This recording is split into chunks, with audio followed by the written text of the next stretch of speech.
অন্যদিকে ভোটার তালিকা থেকে বাদ পড়া ভোটারদের অবস্থান বিক্ষোভ ঘিরে উত্তেজনা বাড়ছে মালদার নারায়ণপুর বিএসএফ ক্যাম্পের সামনে। আগে ভোটার পরে ভোট স্লোগান তুলে প্লাকার্ড এবং জাতীয় পতাকা হাতে 12 নম্বর জাতীয় সড়ক অবরোধ করে বিক্ষোভ দেখাচ্ছেন আন্দোলনকারীরা এবং এর জেরে দক্ষিণবঙ্গ উত্তরবঙ্গের যোগাযোগ কার্যত স্তব্ধ। এদিকে পরিস্থিতি নিয়ন্ত্রণে ঘটনাস্থলে পৌঁছেছেন পুরাতন মালদা থানার আইসি সহ বিশাল পুলিশ বাহিনী এবং কেন্দ্রীয় বাহিনী। প্রশাসনের তরফে পরিস্থিতি স্বাভাবিক করার চেষ্টা চলছে।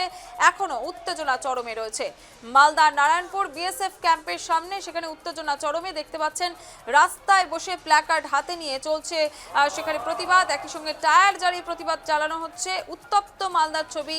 আগে ভোটার পরে ভোট স্লোগান তুলে প্ল্যাকার্ড এবং জাতীয় পতাকা হাতে নিয়ে জাতীয় সড়ক অবরোধ।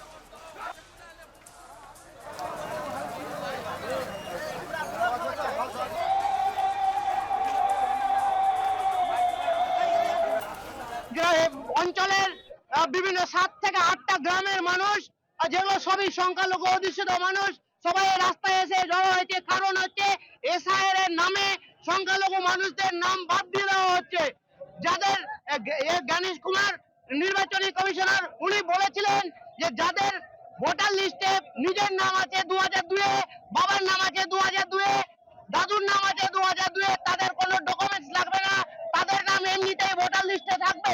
কিন্তু পরবর্তীতে দেখা গেল তারা এরা লজিক্যাল ডিসক্রিপেন্সি এবং আমরা সর্বপ্রথমে বলতে চাই, আমরা ভারতবর্ষের মানুষ। এই নির্বাচন কমিশনার এক পক্ষ দালালি করছে, বিজেপির দালালি করছে এই পশ্চিমবঙ্গে।